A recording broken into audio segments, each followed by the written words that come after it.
Françoise Boïc a 10 ans. Elle commence une toute nouvelle vie, à Casablanca, au Maroc. Elle s'étonne de toutes ces nouvelles coutumes, des odeurs, des couleurs, des gens. Les femmes sont enveloppées dans de drôles de tissus colorés. Pourquoi?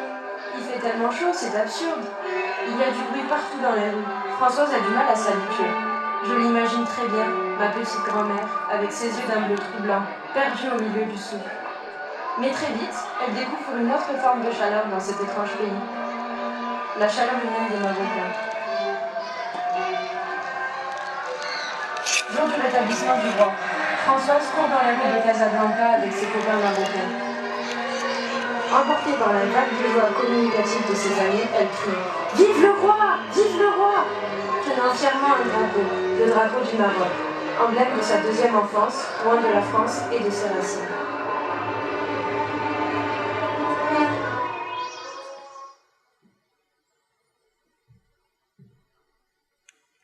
Mon grand-père maternel a 74 ans, il s'appelle André Gomez. Il vit dans un monde détruit que les gens autour de lui reconstruisent. Son enfance ressemble à toutes les enfances d'après-guerre.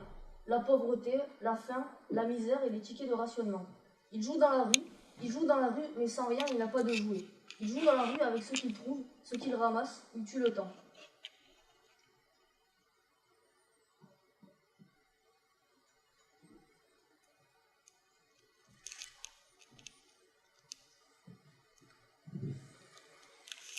Et bonjour. Comment vous appelez-vous? Rosa Santiago. Quel âge avez-vous? 77 ans. Merci. Bonjour. Bonjour. Vous lisez les nouvelles là, ce que je vois? Sont-elles bonnes?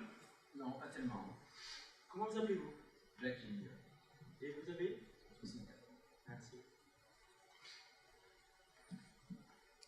Madame, bonjour. Bonjour. Quel âge avez-vous? 90 ans. Et vous vous appelez? Denise Donovan. Merci. Bonjour. Bonjour. Comment vous appelez-vous? Marie-Antoinette Lanfray.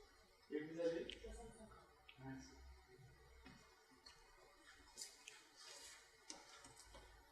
Et bonjour, madame. Bonjour. Vous vous appelez? Ariane Fruit. Et vous avez quel âge? 68. Merci. Madame, bonjour. Bonjour. Comment vous appelez-vous? Brigitte. Et vous avez? Village Comédien. Vous avez tout à fait raison. Vous avez une petite histoire à nous raconter, je crois. C'était l'année de mon certificat d'études. Vous avez quel âge pour nous mettre dans l'histoire? 14 ans. Ouais. Mon père, pour me récompenser, m'avait offert un vélo d'occasion. À l'époque, c'était vraiment un privilège d'avoir un vélo. Il n'y en avait pas beaucoup. Il fallait aller faire les courses dans le village voisin. Et donc, je pars le 19 juillet pour 2 km. Hélas, à 500 mètres, dans un virage, je perds le contrôle de mon vélo. Et je fais une chute terrible. Vous avez fait mal? Non, je n'ai senti aucune douleur. Juste la peur et la honte de rentrer chez moi, sans vélo ou avec un vélo cassé. Et justement, qu'avez-vous ressenti quand vous êtes rentré chez vous? J'étais très mal, parce que, comme je vous l'ai dit, c'était un privilège d'avoir un vélo. En effet, merci beaucoup pour cette histoire.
cérémonie va bientôt commencer. Ma sœur met sa veste et je fais pareil, mais j'arrive pas à trouver la deuxième manche de ma veste. Mais heureusement, maman est là pour m'aider. Papa est déjà prêt à partir et a un espèce de bâton dans la bouche. Je sais pas trop ce que c'est, mais maman a dit que c'est pas bien pour la santé. J'ouvre la porte et je descends les 3 marches d'un grand bond et après je fais la course contre ma sœur jusqu'au portail. Et en plus je gagne. Papa et maman ne parlent pas pendant qu'on traverse la rue jusqu'à la maison des voisins. Je leur avais demandé pourquoi ils étaient si tristes hier et ils m'ont dit qu'un homme très important est mort. Mais je sais pas qui c'est. J'ai vu une photo de lui dans le journal à papa et il a pas de cheveux. Ma sœur Catherine sonne à la porte et là la voisine elle ouvre la porte et elle nous fait rentrer. On va dans le salon et son mari est assis et il regarde la télé. Papa lui serre la main et ils commencent à parler ensemble. Et là la cérémonie commence à la télé. Je vois plein d'hommes tout bien habillés et tout tristes. Et là un autre homme se met debout et il commence à parler. Je comprends pas ce qu'il dit parce qu'il utilise des mots trop compliqués. Mais papa comprend. Je le vois hocher la tête à des moments. Elle va se laver, s'habille, descend dans la salle à manger. Elle coupe une tranche de pain issue de l'énorme niche disposée sur la table. Ce pain, elle le recouvre de beurre et le trempe dans son lit. Dehors, toute la famille est déjà attelée aux travaux des champs. Elle n'a que 6 ans, le temps est rude. Elle va se réfugier à l'étable. La chaleur des lieux la remplissent et se vide avec un va-et-vient incessant. Tout à coup, on toque à la porte. Un homme entre, marche dans le couloir et se tourne vers la porte. Il est petit, le port altier, les yeux creusés de cernes profondes. Tous se lèvent pour l'embrasser, pleurant et criant à la porte. Le père de René vient de retrouver ses racines. Un soupe à la table.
Était au blanc et le froid saisissant.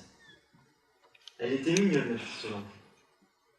La petite Solange, le soir, elle se couchait à 21h parce qu'il faut être enfant pour le lendemain. Mais ça, dormir, rêver. Parce que la nuit, quand les enfants sont au pays des rêves, ils y voient plein de choses amusantes.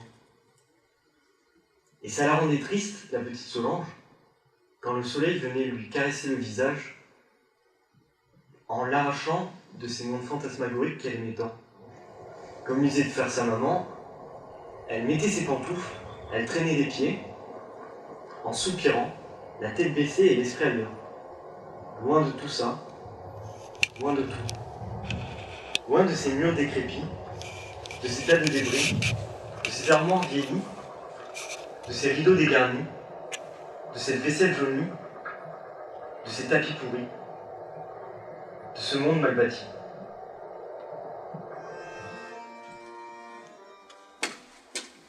Et moi, je viens de notre mariage. La tante, moi, comme elle avait lu. Je me souviens, elle avait bu comme un fou. Ah ouais, beaucoup. Elle avait des grosses comme un cochon, oui. Ouais. À sa communion, il allait voir le petit curé avec sa robe blanche. Oui, c'était très cérémonieux. Ah, son mari, il avait pleuré, hein. Il avait beaucoup pleuré. Moi aussi. Mais, il avait beaucoup.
Elle n'en voit que son corps. Léon se relève et fixe sa femme, étendue au sol. Augustine ne bouge pas. Bernadette pleure, silencieusement. Puis elle remarque que la jambe de sa mère bouge. Alors, Bernadette brise ce silence et se jette sur sa mère. Elle regarde cette jambe pleine d'espoir. Son regard remonte jusqu'au visage d'Augustine. Bernadette se fige. Augustine a le visage ensanglanté. Toute sa vie, son visage lui rappellera cet instant. Augustine a perdu un œil.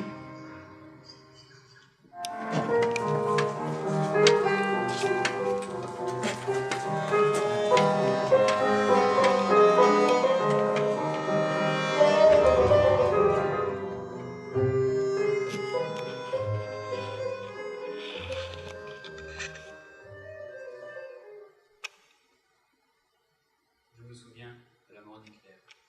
Je me souviens de mon fils mort sur le dos. Je me souviens des jeux auxquels j'ai joué. Je me souviens de la guerre d'Indochine. Je me souviens de mes nombreux voyages. Londres, l'Égypte, la Thaïlande, et j'en passe. Je me souviens de la première nuit des bombardements de Londres. Je me souviens de la mort de mon père. Je me souviens d'une vacances à la montagne, de la fraîcheur des lacs, de l'odeur de la sève. Je me souviens de la radio dans la voiture quand on allait à l'école. Moi, je me souviens de mon voyage afin d'échapper à la guerre du Vietnam. Je me souviens quand j'étais petit, un parachutiste a atterri dans mon jardin. Je me souviens du premier jour où j'ai vu la neige. Je me souviens du retour de mon père. Je m'en souviens de mon arrivée en France après la guerre. Je me souviens de l'assassinat de John Lennon. Je me souviens de mon père. Je me souviens de la mort de ma mère, qui est morte sous mes yeux, tuée par un éclat de boue. Je me souviens de cet après-midi passé au marché avec ma mère. Je me souviens que, lorsque j'étais petite, nous écoutions la radio pour connaître les informations. C'était l'époque de la guerre du Vietnam et de la guerre en Algérie. Je me souviens aussi du mouvement de libération des femmes et d'un titre scandale d'un Charlie Hebdo, qui a engrossé les 343 salopes du manifeste sur la LGBT éducatoire. Je me souviens avoir écouté du Michel Polnareff, du Marie-France, en mangeant des malabars et en buvant du chips. Je me souviens de ma première télévision.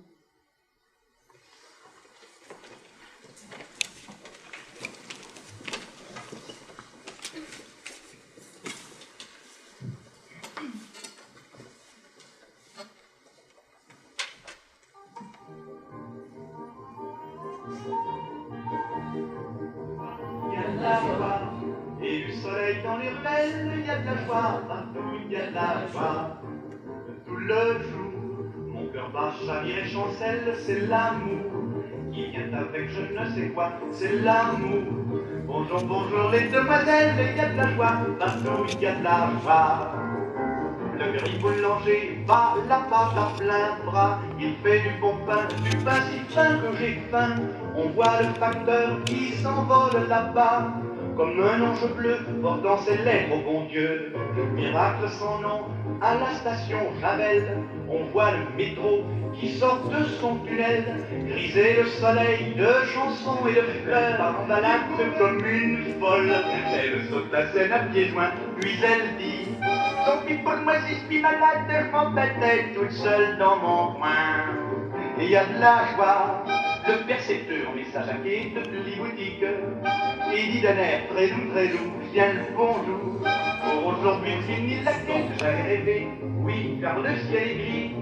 Il faut se lever, se laver, se vêtir, et ne plus chanter si l'homme n'a plus rien à dire. Et je crois pourtant que ce rêve a du bon, car il m'a permis de faire une chanson. Chanson le printemps, chansonnette d'amour, chanson le 20 ans, chanson le toujours. Et il y a de la joie, bonjour, bonjour les hirondelles, il y a de la joie, dans le ciel par-dessus le toit, il y a de la joie, et du soleil là, bonjour les demoiselles, il y a de la joie, partout il y a de la joie.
Quand Muriel m'a présenté son projet autour de la mémoire des grands-parents, très rapidement, le sujet m'a intéressé.